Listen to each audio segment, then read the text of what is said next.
साथियों, आज मेरे अभी जो सारे आप मीडिया के साथी हैं, आज इस प्रेस वार्ता में आपको इसलिए आमंत्रित किया गया है कि जो बिहार चुनाव जो हुआ है और कल रात को 12 बजे जिसका रिजल्ट डिक्लेयर हुआ है, उसके विषय में आपसे कुछ बातें करनी थी। देखिए, बिहार चुनाव जो हुआ है,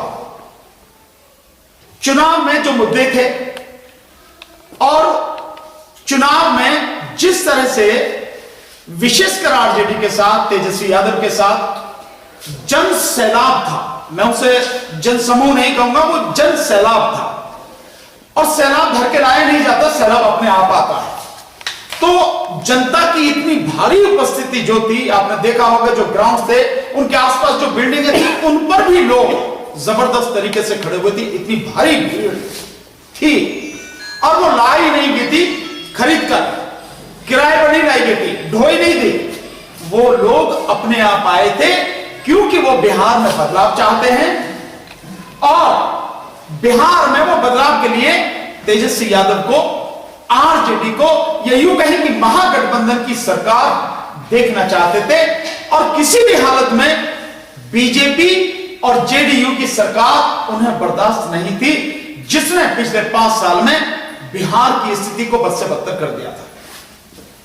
लेकिन उस सबके बाद जो रिजल्ट आया है, वो रिजल्ट मेरी ही नहीं, सभी लोगों की आशा के विपरीत है।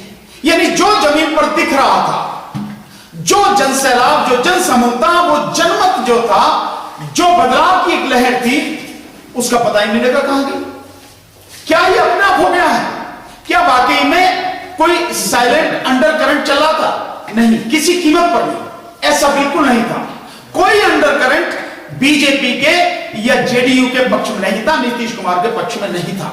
बिल्कुल साफ था, शीशे की तरह साफ था कि बीजेपी और जेडीयू की जो सरकार है, इनका जो गठबंधन है एनडीए, उसको पूरी तरह से सत्ता से बाहर करने के लिए जो बिहार की जनता है उसने मन बना लिया था। क्या वो मुद्दे जो बिहार की जनता के सामने इस चुनाव में थे खत्म हो गए? नहीं, कभी खत्म नहीं हुए। और उन मुद्दों का उतना ही महत्व था, उतना ही महत्व आज है, और जब तक वो मुद्दे खत्म नहीं होंगे उतना ही महत्व रहेगा। चाहे वो शिक्षा का मुद्दा रहा, और इन सबसे बढ़ के जो बेरोजगारी का मुद्दा है, वो जबरदस्त मुद्दा था। और इसी पर जाति, धर्म, संप्रदाय की सारी बातों को दरकिनार करके बिहार की जनता ने तेजस्वी यादव को जबरदस्त तरीके से अपनी सपोर्ट दी। लेकिन परिणाम बिल्कुल उसके उलट है। और परिणाम आप देखेंगे, कैलकुलेट भी करेंगे तो वो भी एक बड़ा अजीब चमत्कार है। आरजेडी को 5% ज्यादा वोट मिला, 5% ज्यादा वोट मिला, उसकी सीटें 5 कम हो गई। सीटें कम हो गई आरजेडी की, 75 हो गई, पहले 80 थी।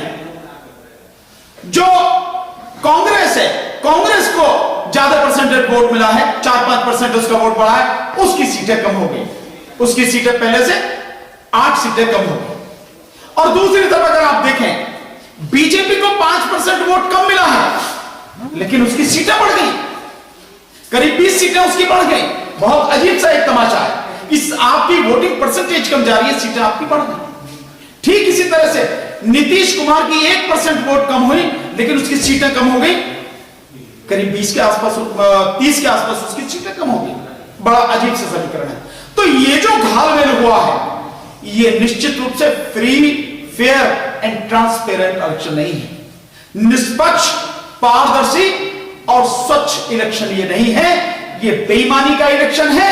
और भारतीय जनता पार्टी और जेडीयू की सरकार जो बनने अब जा रही है, या उन्हें जो ये सीटें मिली हैं, ये सरासर बेईमानी से मिली हुई सीटें हैं। और ये ईवीएम में धांधली कर कर जीती गई सीटें हैं, बिना इसके वहां जीत नहीं सकती थी। वो लोग केवल मुंह दिखाने के लिए नहीं आए थे। वो मुद्दे जो थे बिहार के, जैसे मैंने बताया, शिक्षा का मुद्दा था, जो सुरक्षा का मुद्दा था, बेरोजगारी का मुद्दा था, स्वास्थ्य का मुद्दा था, वहां की जो सड़क व्यवस्था अंदर की है उसका मुद्दा था, जो वहां पर शासन प्रशासन में करप्शन था उसका जो मुद्दा था, सारे मुद्दे थे, सारे मुद्दे हैं। लोग उनसे वाकई में इत्तेफाक रखते थे और उनके उन मुद्दों के साथ होके बीजेपी और जेडीयू के विरोध में थे और आरजेडी महागठबंधन जो था उसके पक्ष में थे। लेकिन नतीजों ने सब कुछ खत्म कर दिया। इसलिए ये जो चुनाव जीता गया है केवल और केवल ईवीएम में बेईमानी करके, ईवीएम में धांधली करके जीता गया। और ये बात मैंने अब नहीं, हम लोगों ने बहुत पहले ये बात कही, लगातार हम ये बात कहते रहे हैं कि ईवीएम जब तक है बीजेपी को आप नहीं हरा सकते, और जिस दिन ईवीएम हट जाएगी उस दिन बीजेपी किसी भी कीमत पर जीत नहीं सकती, औंधे मुंह गिरेगी और बीजेपी का पूरी तरह से देश में सफाया हो जाएगा। न केवल राज्यों में बल्कि केंद्र में भी बीजेपी और उसका गठबंधन 100 सीटें हासिल नहीं कर सकेगा। एडवोकेट भानु प्रताप जी, आपको रोकते हुए मैं जानना चाहूंगा, जिस तरीके के आप गंभीर आरोप भाजपा पे लगा रहे हैं, केंद्र सरकार पे लगा रहे हैं, क्या ऐसे पुख्ता सबूत अपने पास हैं कि बिहार में ईवीएम हैक करके इन्होंने अपनी सरकार बनाई है? देखिए, इसको आप थोड़ा सा आप समझिए, ईवीएम हैक नहीं होती जी, हैक नहीं होती है, लेकिन ईवीएम मैनेज होती है, क्योंकि उसके अंदर जो चिप लगी हुई है, वो चिप जो है, उस चिप में जो प्रोग्राम आप फीड कर देंगे वो होगा। और आप जाने, मैंने बहुत पहले बात कहा है, जब हमने ईवीएम का जबरदस्त आंदोलन लगातार करते आ रहे हैं, राष्ट्रपति महोदय को हमने जब 4 ज्ञापन दिए, उसमें मैंने लिखा, बाकायदा लिखा है कि ईवीएम जो मशीन में जो चिप लगती है, इलेक्शन कमीशन कहता है कि ये ओटीपी वन टाइम प्रोग्राम वही वाली है, लेकिन बाद में जब आरटीआई से जानकारी मांगी गई और आरटीआई के माध्यम से कहा नहीं, ये वन टाइम नहीं, ये बार बार जो है इसकी रीप्रोग्रामिंग हो सकती है। तो निश्चित रूप से उसकी रीप्रोग्रामिंग हुई है। और रही इसकी सबूत की बात, ये सब कुछ शीशे की तरह साफ है। इलेक्शन कमीशन क्यों ये सारी चीजें कर रहा, इलेक्शन कमीशन क्यों क्लियर हो गए, बताता नहीं बात। जहां तक 2019 के चुनाव की बात है, 2019 के लोकसभा चुनाव के बाद उन पर 373 लोकसभा सीटों पर 8,000 से लेकर 18,000 वोटें ज्यादा आई। जितनी वोटें पड़ी, यानी जितनी वोटें पोल हुई, उससे ज्यादा वोटें निकली। तो क्या ये ईवीएम में गड़बड़ी नहीं है? इसके अलावा आरटीआई से इंफॉर्मेशन मांगी गई कि जो आपने वीवीपैट की जो वोटें हैं, वो गिनती जो है वो तो बता दी जाए, लेकिन वो भी बताई नहीं। द क्विंट ने या आरटीआई लगा के मांगी थी, वो भी आज तक इलेक्शन कमीशन ने दी थी। इलेक्शन कमीशन कहता है कि हमारे पास इसकी कोई इंफॉर्मेशन नहीं है। तो किसके पास होगी अगर इलेक्शन कमीशन के पास नहीं है? सो ये केवल और केवल ईवीएम की धांधली है, ईवीएम की बेईमानी है, अन्यथा बीजेपी जीत नहीं सकती। मुझे आप बताएं, खुद प्रधानमंत्री जी की जो मीटिंग हुई है बिहार में, पटना में हो या कहीं भी हो, उनकी मीटिंग में सारी कुर्सियां खाली पड़ी। पीछे आपने देखा लगातार पूरी कुर्सियां खाली पड़ी। यहां से कई साथी जो है उन्होंने बिहार चुनाव को कवर किया। और भी आप देखेंगे प्रधानमंत्री की मीटिंग में अगर कुर्सियां खाली पड़ी हैं तो लोग कहां से, वोट कहां से आ गए? और एक तरफ आपने तेजस्वी यादव की जो मीटिंग है उसमें आपने जनसैलाब देखा है, युवाओं का जबरदस्त उत्साह। केवल एमवाई समीकरण नहीं, जाति धर्म संप्रदाय को बिल्कुल उनके सारे बंधनों को तोड़कर जो वहां का युवा था, हर जाति हर धर्म का, उसने तेजस्वी यादव के साथ खड़े होकर महागठबंधन को सपोर्ट किया, उसको वोट दिया। तो फिर ऐसे कैसे हुआ? इसलिए जो मैं आपको बता रहा हूं, ये सारी कुछ ईवीएम की गड़बड़ी है। ईवीएम अगर सही होती तो निश्चित रूप से ये चुनाव बीजेपी किसी कीमत पर जीत नहीं सकती थी। इसलिए हम बार बार विरोध कर रहे हैं कि ईवीएम को खत्म किया जाए, इस देश में चुनाव बैलेट पेपर से कराया जाए। पीपल्स रिप्रेजेंटेशन एक्ट 1961 में संशोधन करके, जनप्रतिनिधित्व कानून 1961 में संशोधन करके ईवीएम को हटाया जाए और बैलेट पेपर को उसमें इंक्लूड करके बैलेट पेपर से चुनाव कराया जाए। भानु प्रताप जी, बिहार चुनाव आयोग ने कल जो है, जो पोस्टल बैलेट पेपर होते हैं उनको रद्द किया गया और 62 सीटों का परिणाम बदला गया, उनको रद्द करके। मनोज झा जी उसको मीडिया में पूरी तरीके से उछाल लें, लेकिन उस बात को सुनवाई नहीं हो रही। आप क्या इस बारे में कहना चाहेंगे? नहीं, जब मीडिया में अगर कोई उछालने के बाद भी, मीडिया को देने के बाद भी, जब इलेक्शन कमीशन कोई कार्रवाई नहीं कर रहा, मैंने बहुत पहली बार कहा, आप सारे लोग इस बात की गवाह हैं, एक बार नहीं मंच से जब भी मैंने बात कही, इलेक्शन कमीशन बेईमान है, बिका हुआ है, गुलाम है। अंततः अगर इलेक्शन कमीशन ईमानदार होता तो ये सब कुछ होता ही नहीं, गड़बड़ी हो ही नहीं सकती थी। इस धांधली में, इस गड़बड़ी में इलेक्शन कमीशन शामिल है। और जब मनोज झा जी ये बात कह रहे हैं तो क्यों कह रहे हैं मनोज झा जी? मीडिया से कह दिया आपने इलेक्शन कमीशन नहीं सुनना, तो सड़क पे क्यों नहीं उतरते हैं, जन आंदोलन क्यों नहीं करते हैं? इतना जनबल उनके साथ में है, बिहार की जनता उनके साथ में है, जन सैलाब उनके साथ में है, तो फिर सड़क पर क्यों नहीं उतरते हैं? और मैं बार बार कह चुका हूं कि ये जो बीमारी जिस तरह से बढ़ गई है, और जिस तरह से भी आप अगर कोर्ट भी जाते हैं वहां भी कुछ सुनवाई हो नहीं रही है ईवीएम के संबंध में, ईवीएम के विरोध में कहीं कोई बात नहीं हो रही है, तो केवल और केवल एक ही रास्ता है, वो है राष्ट्रीय स्तर पर जन आंदोलन। और मैं समझता हूं आरजेडी को इस जन आंदोलन की शुरुआत कर देनी चाहिए, और अगर नहीं कर रहे हैं तो यह बहुत दुखद है। लेकिन हम लोग इस जन आंदोलन को विषय, जैसे हमने पीछे जो प्रेस कॉन्फ्रेंस करी थी आपको बताया था, अगर 20-22 मुद्दे हैं, उनमें ईवीएम हमारा सबसे पहला मुद्दा है, सबसे टॉप पे मुद्दा है, क्योंकि ईवीएम हटेगा तो ही बाकी सारी चीजें ठीक होंगी। ईवीएम रहेगा कुछ नहीं होगा, बीजेपी को नहीं हटा सकते, और इसी तरह से देश बर्बादी की तरफ लगातार दौड़ता चला जाएगा, देश बर्बाद हो जाएगा। भानु प्रताप जी, आप पिछले 5 साल से ज्यादा हो गए ईवीएम के लिए आंदोलन कर रहे हैं। आपने जंतर मंतर पे भी बहुत सारे आंदोलन किए, बहुत सारे लोग आपके साथ आए, लेकिन अभी तक कामयाबी नहीं मिल पाई। इस विफलता का क्या राज है? नहीं, इस विफलता का ये विफलता नहीं है, ये आप इसको माने, ये विफलता बिल्कुल नहीं है, ये निश्चित रूप से सफलता की तरफ बढ़ते हुए कदम। हाँ, ये बात जरूर है कि हम जिस जन आंदोलन के लिए लोगों से अपील कर रहे हैं उस मात्रा में लोग आए नहीं। लेकिन बिहार चुनाव के बाद अभी ये जो रिजल्ट आया है, मैं आपको बता दूं, सुबह से इतने फोन आ रहे हैं, लगातार इतने फोन आ रहे हैं, और वो हर प्रदेश से आ रहे हैं, चाहे मध्य प्रदेश हो या बिहार हो या गुजरात हो या आपका महाराष्ट्र हो, मतलब लगातार हर जगह से फोन आ रहे हैं। और फोन इस बात को कह रहे हैं, मेरी बात को मान रहे हैं लोग कि आप जो ईवीएम की बात कर रहे हैं वो सही है, ईवीएम के विषय में जो आपका आंदोलन है वही उसी से कुछ होगा, और आप अब करिए आंदोलन, हम आपके साथ में। तो हम आपके माध्यम से लगातार अपील कर रहे हैं, और आज भी आपके माध्यम से इस देश की जनता से अपील कर रहे हैं, हमारा साथ दीजिए, हमारा साथ दीजिए। मैं आपसे बार बार कहता हूं, ये लड़ाई जनता की है, जनता को ही लड़नी पड़ेगी। अगर जनता नहीं लड़ेगी, कोई नेता आपकी लड़ाई नहीं लड़ेगा। आप सभी पार्टियों को देख रहे हैं, जो लोग इसका लाभ उठा रहे हैं, पार्टियां बीजेपी या उसके जुड़े हुए लोग, वो नहीं करेंगे, उनका तो मतलब ही नहीं है। लेकिन जो और लोग प्रभावित थे, चाहे वो कोई भी पार्टी हो, मैं किसी एक पार्टी का नाम नहीं ले रहा, जितनी भी पार्टियां हैं विपक्ष की, वो सारी की सारी ईवीएम के मुद्दे पर खामोश हैं, और जब हार जाती हैं उसके बाद वो जो बात करते हैं। मैंने सुना है कि कुछ पार्टियों ने अब बिहार इलेक्शन के बाद में ईवीएम की बात की, तुम अब क्यों कह रहे हो? हम इस बात को जब पहले से कह रहे हैं, आपको नहीं समझ में आती, आपको पहले कहना चाहिए। तो ईवीएम का जो आंदोलन है, हम जनता से अपील कर रहे हैं, जनता हमारा साथ दे, हम जनता को मुक्ति दिलाएंगे इस ईवीएम से, हम जनता को मुक्ति दिलाएंगे भारतीय जनता पार्टी से, हम जनता को मुक्ति दिलाएंगे देश में जितनी भी गंदगी फैली है, जितनी बर्बादी है, इस बर्बादी और गंदगी से हम जनता को मुक्ति दिलाएंगे, इस बेरोजगारी से हम जनता को मुक्ति दिलाएंगे, इस अशिक्षा की जो भाव पूरा देश में जो फैला है, इस सबसे जितनी भी गड़बड़ी है, या बीजेपी ने जितनी बर्बादी देश की है, या जिस तरह से बर्बादी की तरफ धकेल रही है, जिस सांप्रदायिक दंगों की तरफ या सांप्रदायिक देश की तरफ ये बीजेपी ढकेल रही देश को, हम उससे मुक्ति दिलाएंगे।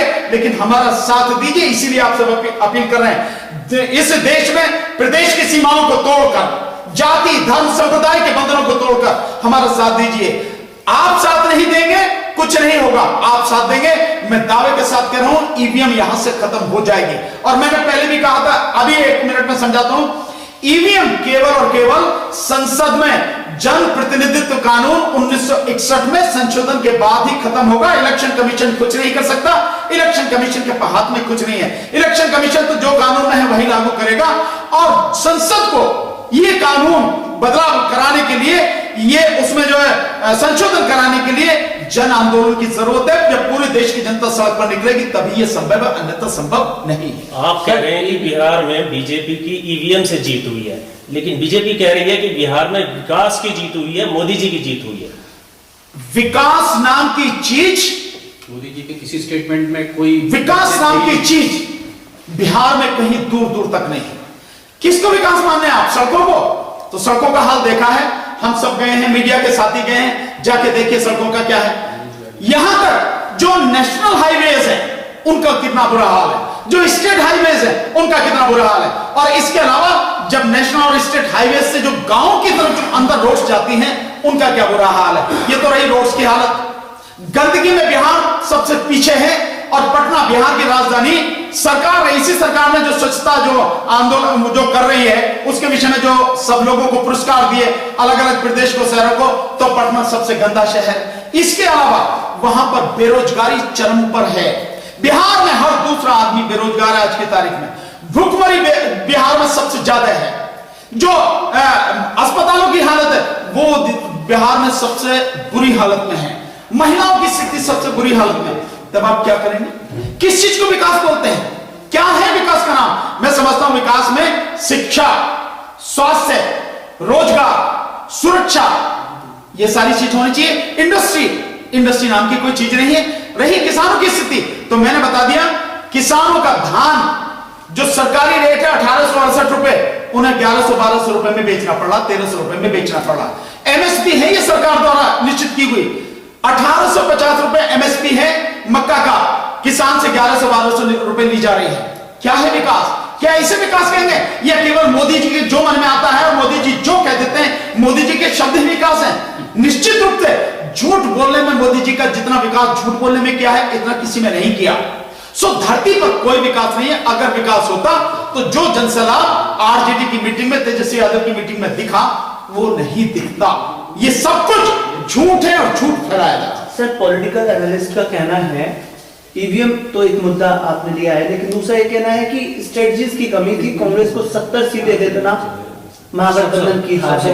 और दूसरा साथ ही उनका ये भी कहना है कि ये सीट के अलावा चिराग पासवान और ओवैसी की पार्टी ने जो वोट काटे हैं वो वोट थे, वो मेजोरिटी वोट उनकी थी जो आरजेडी के खाते में आने वाली सीट थी। देखिए मैं एक जी तो क्या ईवीएम के अलावा ये एक चीज है या ईवीएम ही का पूरा, इस पर आपका सुझाव? देखिए मैं मान सकता हूं, लोग कह रहे हैं, एक पल को सोच लेते हैं, पर मुझे आप बताइए, सब कुछ होते हुए भी, जिस स्ट्रेटेजी की बात कर रहे हैं उस सब के होते हुए भी जितना जन सैलाब तेजस्वी यादव की मीटिंग्स में था, क्या आप उसे, या कोई भी, आप, मैं या कोई भी इस दुनिया में उसे नकार सकता है क्या? वो जन सैलाब जो था वो अपने आप आए थे, लोग उन मुद्दों से प्रभावित होकर आए थे जो जनता के मुद्दे थे, जिनसे वो रोज रूबरू होते हैं। बेरोजगार का मुद्दा, शिक्षा का मुद्दा, उस सारे के सारे वो मुद्दे थे ना, उनसे जो सहमत होकर ही वो लोग आए थे ना। तो जन सैलाब जो उमड़ा भी उसमें, उससे तो कहीं नहीं लगता कि स्ट्रेटेजी की कमी थी। जब व्यक्ति हार जाता है या व्यक्ति को हरा दिया जाता है, फिर आप अपनी बेईमानी को साबित करने के लिए आप चाहे जो गढ़ लें, कि साहब ये स्ट्रेटेजी की कमी थी या उसकी कमी थी या उसकी कमी थी, ये सब कहने की बातें हैं। कमी कुछ नहीं थी, कमी अगर थी तो वो सिर्फ और सिर्फ ईवीएम की थी। मैं आज कहता हूं, जो लोग इस बात को कहते हैं, सच का पता लग जाएगा कि क्या सच है। ईवीएम को हटा के, अभी चुनाव हुआ है ना, अभी आपको जीत मिली है बीजेपी को और जेडीयू को, आप इस चुनाव को ईवीएम से करा, उससे करा लीजिए, बैलेट पेपर से करा लीजिए। आप बैलेट पेपर से चुनाव करा के दूध का दूध पानी का पानी हो जाएगा। अभी सामने ऐसा नहीं है, ये स्ट्रेटेजी नहीं है। हो सकता है कि अगर इससे कोई फर्क पड़ सकता था, लेकिन उससे भी कहीं ज्यादा है कि जब बेईमानी ही करनी है और जब सोच ही रखिए, और मैंने पहले बताया था कि बीजेपी ने सोच रखा है इस बार बिहार में सरकार बनाने के लिए, और उसके लिए जो ठीक लगेगा वो करेगी, और वही उसने किया। नीतीश कुमार को उसने जो राजनीतिक रूप से एक तरह से लगभग खत्म कर दिया, ठिकाने लगा दिए कि हुआ नहीं हुआ। जब उसकी 1% वोट कटी है, कम हुई है, और उसमें 30 सीटें उसकी कम हो गई, और बीजेपी की वोटें 5% कम हुई, लेकिन उसकी सीटें बढ़ गई 20 से 25 सीटें। कैसे? सिर्फ और सिर्फ ईवीएम का सारा मामला है और कुछ नहीं है। भानु प्रताप जी, जिस तरीके से अभी अमेरिका का चुनाव हुआ है, तेजस्वी मैक्सिमम सीटें आरजेडी ने अपनी जीती हैं, जो अगर हम स्ट्राइक रेट देखें तो आरजेडी का बहुत अच्छा है। अगर कहीं सीटों की जो कमी रही है, 70 में से सिर्फ 19 सीटें कांग्रेस जीत पाई है, और उसी ने, लेफ्ट का भी अच्छा है सर, उसी ने महागठबंधन को सत्ता पर काबिज होने से रोका है। ये भी आप ये सारी चीजें बन को बहलावे की हैं और कुछ नहीं है।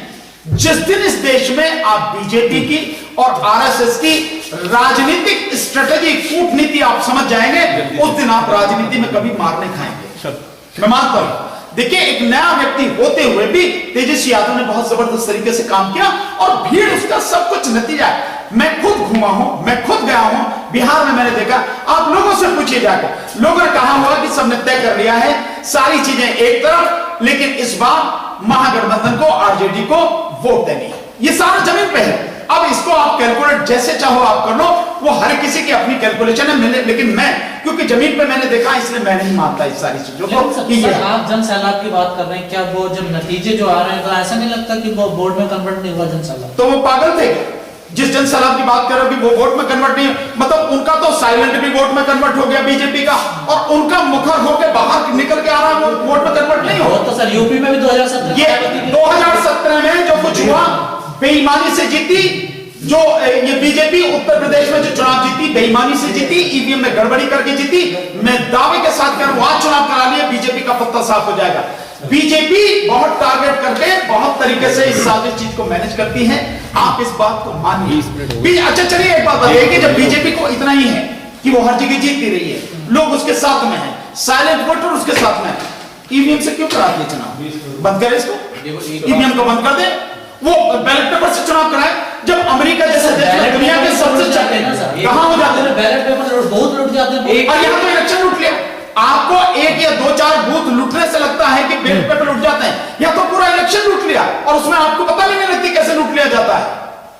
आप उसे मतलब सही तो बैलेट पेपर से सर क्या नहीं देखिए, एक जो बैलेट पेपर से गड़बड़ी की बात है, बैलेट पेपर में गड़बड़ी इतनी नहीं होती जितना आप समझ रहे हैं। ये सिर्फ एक भ्रम है ईवीएम को बनाए रखने के लिए।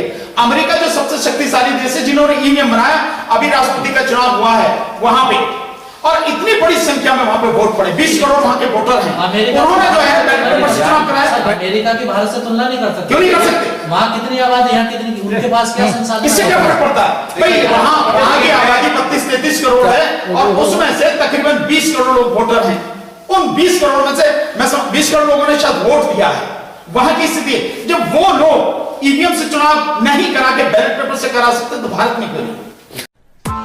Press the bell icon on the YouTube app and never miss another update.